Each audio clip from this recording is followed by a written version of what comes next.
J'ai rencontré ma femme pour la première fois quand j'étais au parc. Je faisais du jogging et elle pique-niquait avec sa meilleure amie. Pendant que je faisais du jogging, elles m'ont toutes les deux fait signe et je n'ai pas pu m'empêcher de remarquer à quel point elle était belle.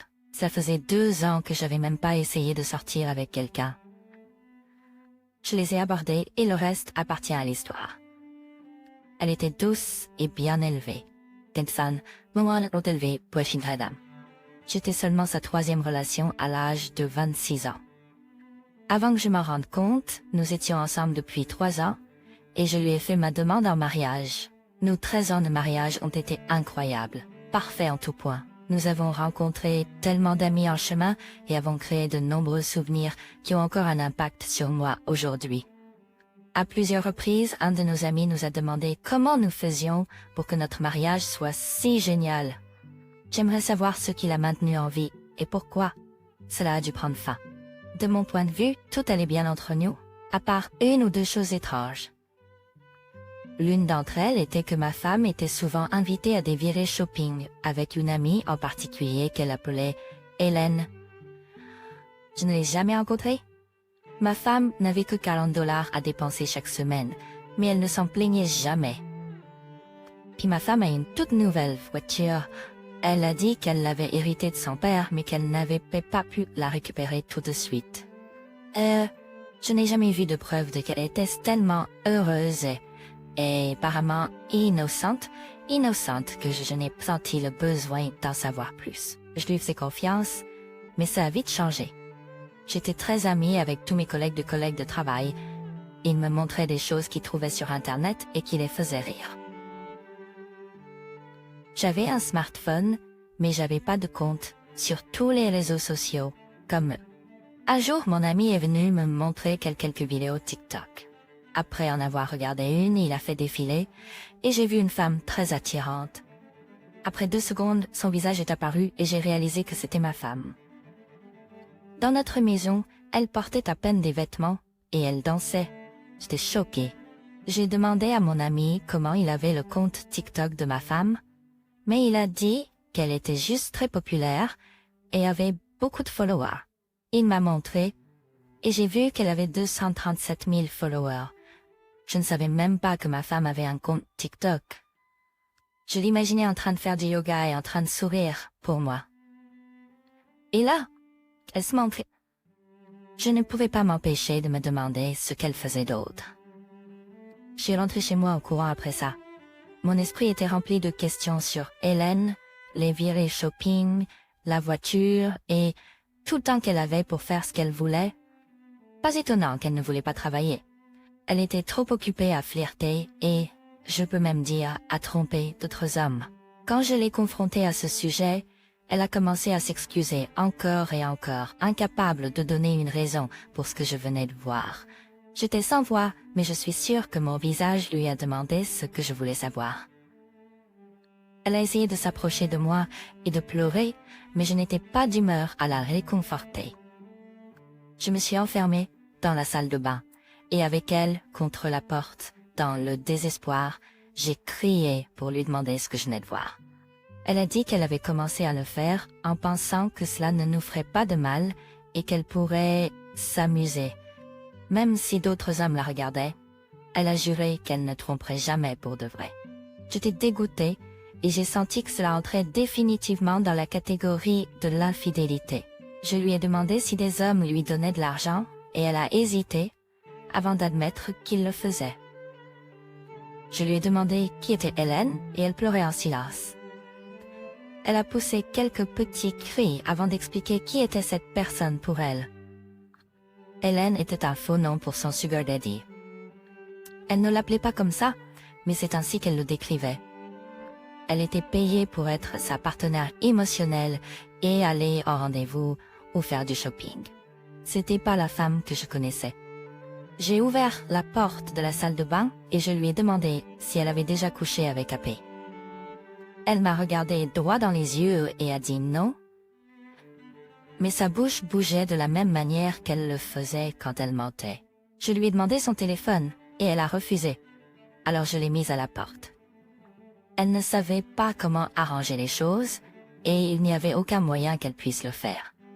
Il n'y avait rien qui aurait pu me faire la laisser rester dans ma maison à nouveau. Je devais me défendre comme je l'aurais fait pour ma femme, si elle en valait la peine. Avant même que le divorce ne soit finalisé, ma femme a été arrêtée. Elle a été prise en train de vendre quelque chose qui ne devait pas être en vente. Elle s'était tellement habituée à le faire dans mon dos, cela a dû être un soulagement de le faire en tant que femme célibataire. Quand sa famille a découvert ce qu'elle était vraiment, ils n'en croyaient pas leurs yeux.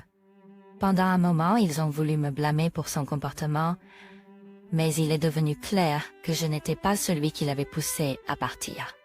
Ses parents l'ont même reprise chez eux, mais elle a continué à amener des hommes et à les réveiller la nuit.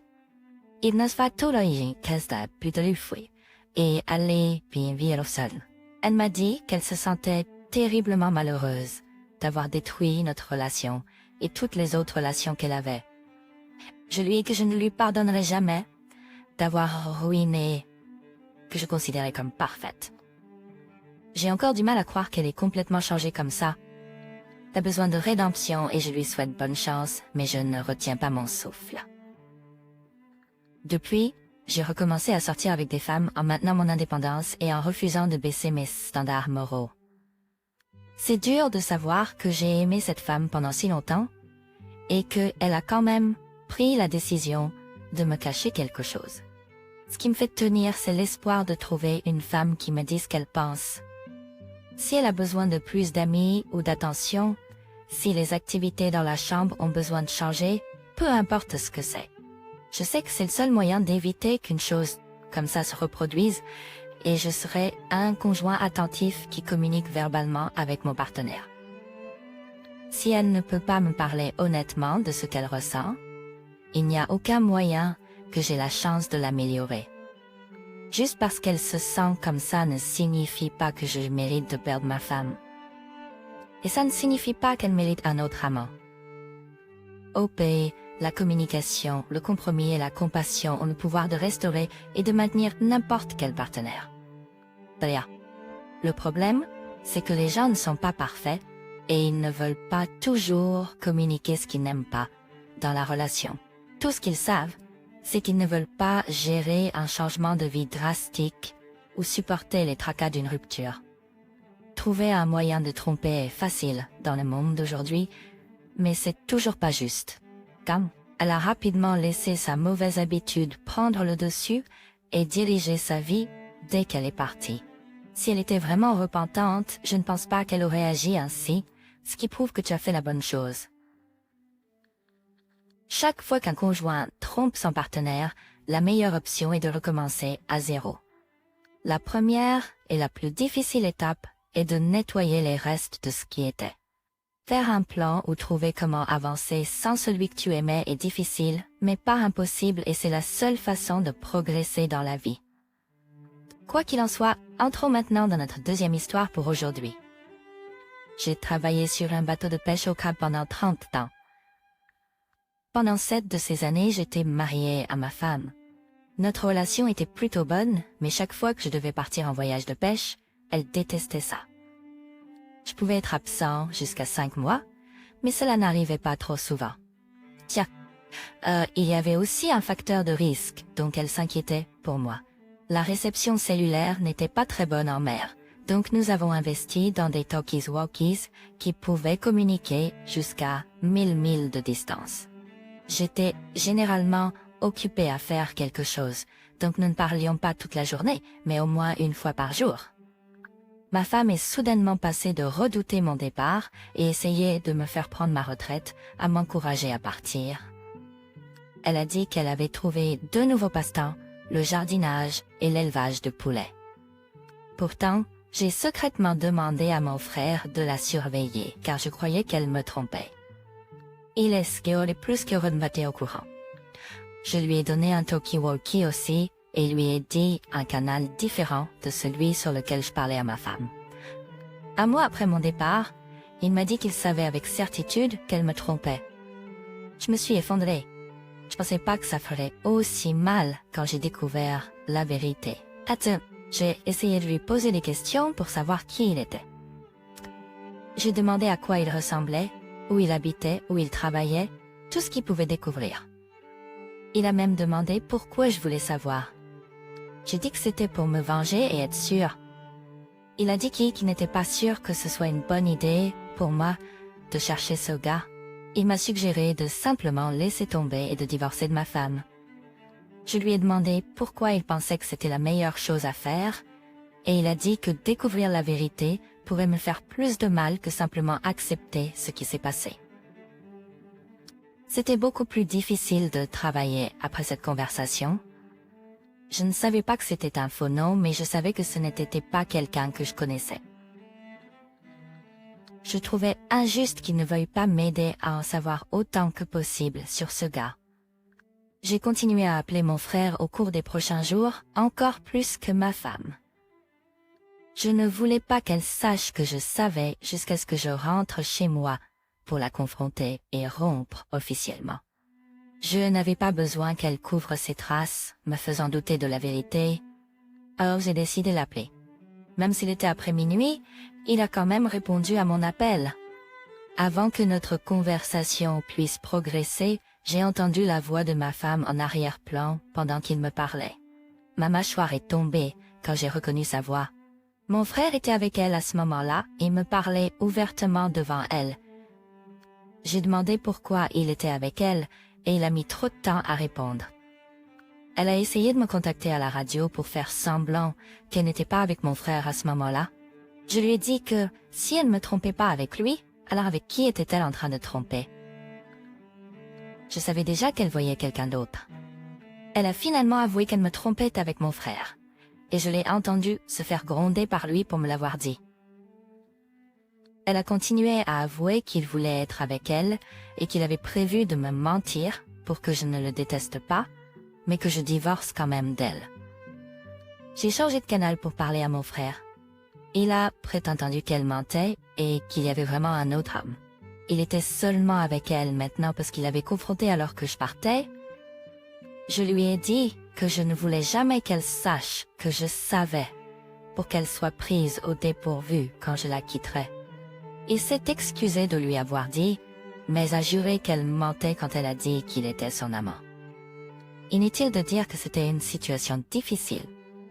Je voulais prendre le parti de mon frère, mais je savais qu'il était happé.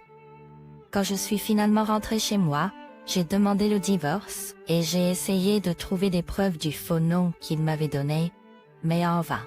Ma femme a essayé de me convaincre que mon frère était happé, mais j'ai refusé de la croire.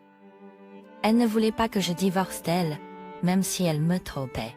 Je lui ai dit que peu importe qui était happé, elle ne méritait pas qu'un homme prenne soin d'elle si elle allait le trahir dès qu'il n'était pas là pour la surveiller. Un jour, mon frère a finalement avoué et m'a dit ce qui s'était passé.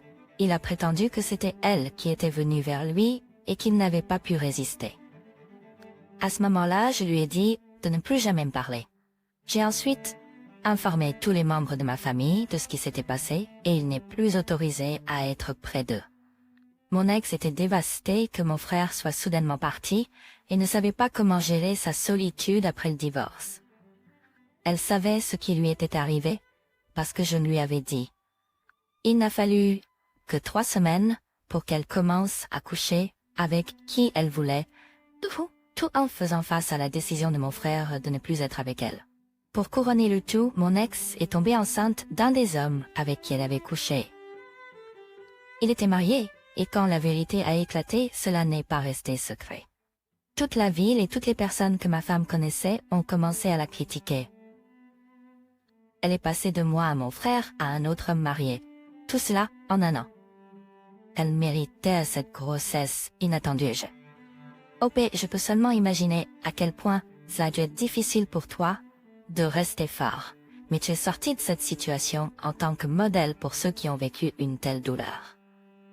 Même la famille peut se retourner contre nous pour leur propre bénéfice. Et quand cela arrive, la meilleure chose à faire est de se concentrer sur s'aimer soi-même. Tu es tout ce que tu as à la fin de la journée, alors reste fort et fais attention à tes propres besoins. Entoure de personnes en qui tu as confiance et ne perds pas foi en elles. La confiance se gagne individuellement. Et juste parce que certaines personnes peuvent nous trahir, ça ne signifie pas que tout le monde le fera. Parce que certaines personnes en profitent, cela ne signifie pas que d'autres le feront. Je te souhaite le meilleur dans la vie et merci d'avoir partagé ton histoire. J'ai confiance en toi pour rester patient et vigilant jusqu'à ce que tu trouves un partenaire digne de ton amour et de ta dévotion. Merci à tous d'avoir pris le temps d'écouter les histoires d'aujourd'hui. Si vous avez apprécié l'écoute, n'hésitez pas à aimer et à vous abonner si ce n'est pas déjà fait. De plus, commentez ci-dessous avec vos réflexions sur ce qui s'est passé. Prenez soin de vous